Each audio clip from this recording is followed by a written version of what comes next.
And back with the Mets, who had an up and down trade deadline to say the league's very interesting. At first, it looked like they were getting Chris Bryant, ton of different stuff. Then it looked they were getting no one. Panic set in. They end up settling, and I will stick with settling for Javi Báez. I know some people may disagree. I believe that is a settle. They got Javi Báez, who is not Chris Bryant. But let's just start off with initial thoughts. Mike, I'll start with you. Being the Mets fan here, what were your thoughts on Zach Scott's first deadline with the Mets? What were your thoughts on what they did? Is it enough? Your initial thoughts on the deadline? Yeah, I am really mixed and conflicted about this whole deadline performance. I mean, my initial reaction was disappointment, and then it kind of turned to, okay, this is all right, I can live with this. And then I got the DeGrom news, so I went back to disappointment, and I'm going to settle on that feeling. I can't deny that I'm disappointed, and I'll kind of lay out why. First, I'll start off with Báez. I'm not going to knock the Báez move. I think it makes sense for the team overall. Lindor is going to be out until the end of August, early September. You can't have Jonathan Villar, as much as he's been a decent player, Luis Guillorme playing short every day. They just don't hit enough, in my opinion. They're best served as bench players. So you needed a quality shortstop for that period of time. So when you looked at that, I really think that kind of you're looking at Báez or Story on the market. And obviously I think Story was probably going to cost some more because I think he's probably the better player personally. At least in my opinion, I think he is, or at least has performed better over the last few years or so. So that's probably what shied the Mets away from Story. And then I guess that kind of leaves you with Báez. I mean, there was talk of Chris Bryant. Obviously, you mentioned it, Ryan. And I mean, the Mets have been linked to Chris Bryant basically since the offseason. I mean, it seems the Mets management hates J.D. Davis. Now, look, I'm not a fan of J.D. Davis's defense either. So I had no problem with them trying to upgrade third. But then when you think about the fact that, sure, you can get Chris Bryant and he can play third base for you, but you still have a hole at shortstop. He's not going to play short for you, just like Josh Donaldson. I know that was one of the names out there too. Can't play short for you either. So when you factor in all of those things, and then you think about how Báez is a very solid bat as well. Look, he strikes out a ton. I mean, that's, frustrating, but that's also today's game. I mean, 3 true outcomes, players strike out a lot, launch angle, all that. Look, he's going to be a very solid defender. He can play short. And then when Lindor comes back, he can move over to second, which is probably where he's going to go. And of course, the two of them played together on the Puerto Rican national team for the World Baseball Classic. They have a great relationship. They already showed they can be a great double play combination. The move makes a lot of sense in a lot of ways. They have it. And, apparently he is a high energy guy. And apparently he is a good locker room guy as well. Whether or not you want to get on him for that whole Amir Garrett antics thing. I mean, part of me thought it was kind of funny and cool. Part of me thought it was really stupid. That being said, so I'm not going to knock the Báez move. It's solid. Looking forward to his debut. I think he's going to be hopefully a decent piece. I'm not expecting Cespedes level performance. I'm not going to knock that. But I am going to knock, and this is what really frustrated me about this deadline, performance, is the lack of adding a true starter and a bullpen arm. You cannot sit here as a logical, objective not Mets fan, just baseball fan, and tell me that the Mets didn't need another bullpen arm and didn't need another starter. That we found out on Friday after the trade deadline that DeGrom had right forearm inflammation, and was going to be out. At least he's not coming back till September. So there's no way, and I didn't really hear. I know Sam's our Mets beat reporter; he can tell me what they said. I'm sorry, I don't care what they told the media. There is no way that the Mets didn't know that DeGrom. Actually, now that I'm remembering this, they said that it was too late for them to make a move. But the point is, they should have been proactive instead of reactive. They should have known that, hey, we're not sure about DeGrom, and also Taiwan has struggled. Stroman's been up and down as of late. I know he was great against Cincinnati. Rich Hill's on the older side. Peterson's hurt. They knew they needed a starter. I'm not saying you have to go out there and get Max Scherzer. I mean, he was never coming here because the Nationals wouldn't trade him and he didn't want to come. But there's no reason. I mean, the Phillies got Kyle Gibson. Kyle Gibson was the guy that I was interested in. I don't really think they gave up a crazy amount for him. I mean, I know the Mets were saying they were getting laughable offers, but I don't understand why they couldn't really go after Kyle Gibson or just like a John Gray or something. I think that there was a potential. I'm not asking for an ace. I'm just asking for someone who's okay. What's up, Sam? Davies too from the Cubs. It's another Davies too, exactly. Yeah.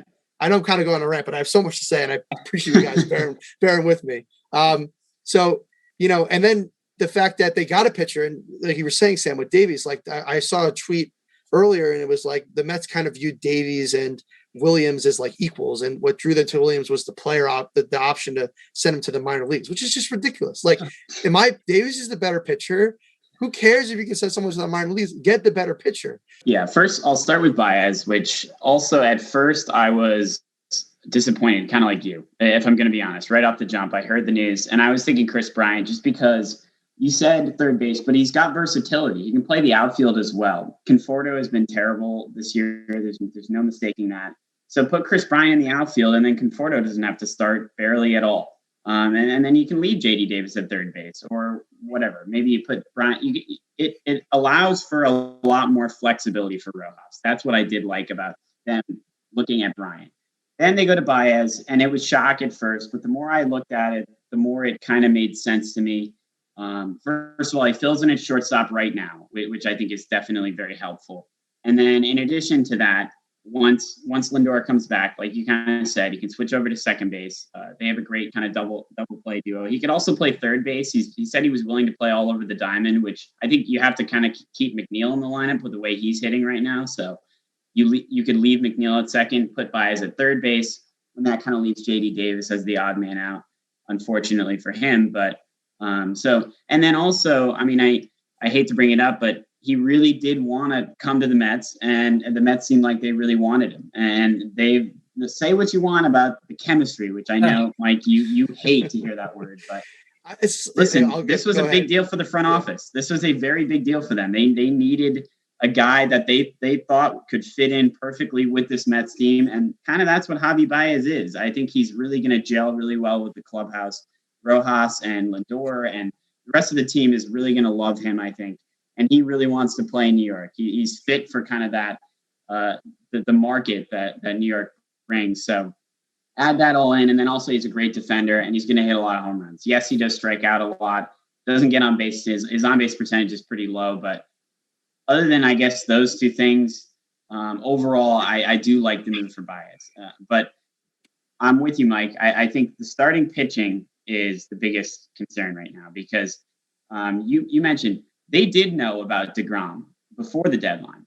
And that blows my mind. That honestly blows my mind. The fact that Zach Scott knew Jacob DeGrom was not going to pitch until September, prior to the deadline, prior to the fact that, like you meant, like Ian Kennedy and Kyle Gibson to the Phillies. That happened after they knew about Jacob DeGrom. Those are two guys they could have went out and got.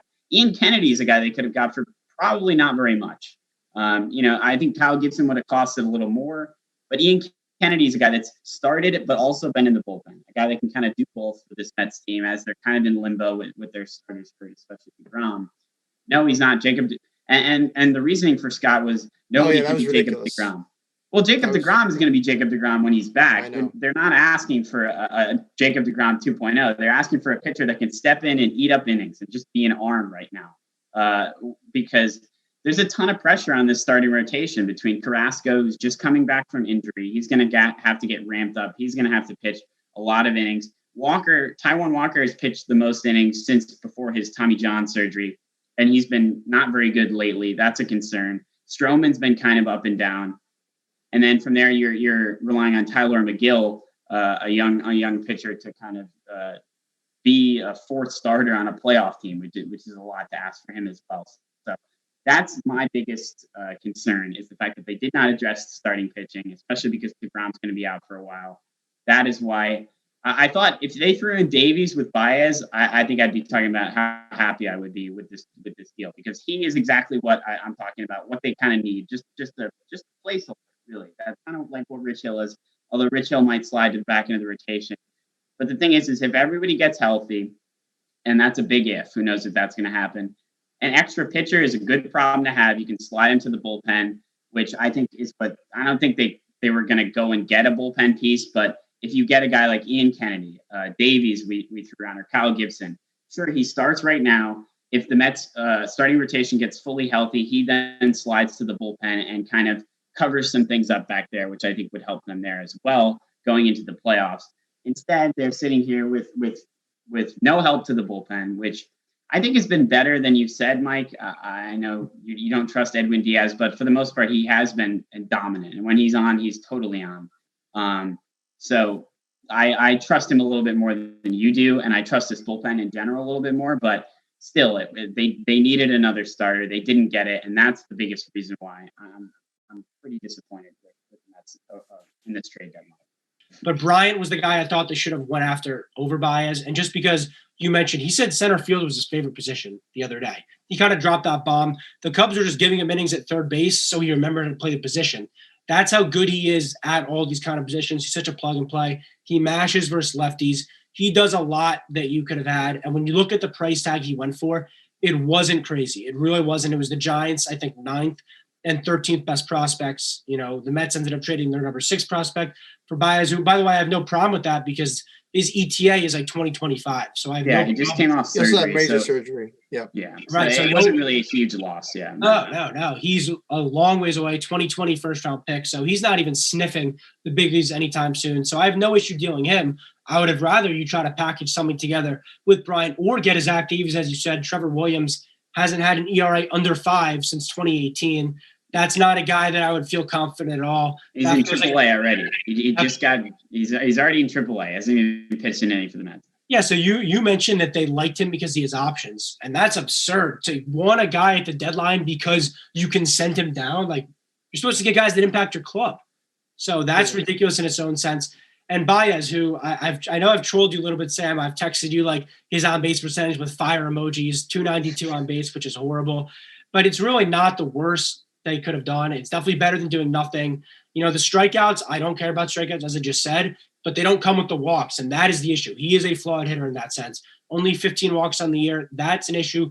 I don't know if he's going to fix it in year 7 or whatever. You're going to have to kind of live with that. But he is a run producer, 20-plus homers and everything. He hits lefties really well, above 300, and we know the Mets have struggled in that sense. So from that side, I like it. And then just to go on the pitcher aspect, it is completely unacceptable to not get anyone besides Rich Hill, to know DeGrom. I get them not announcing the DeGrom stuff because maybe they were in on someone that would, hurt their leverage a lot.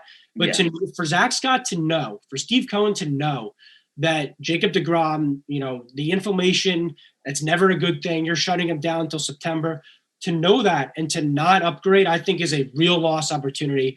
I saw a report, don't know how true it is. They had a deal with Kenta Maeda. The salary didn't match up, and then they backed out. That's another reason to be unacceptable. You take on that salary. We just don't. In baseball, all you've talked about is how you're willing to go all in. If that was the case, that's unacceptable. So I think when you look at it, you can be glad that they got a guy like Baez, but certainly very frustrated, as you are,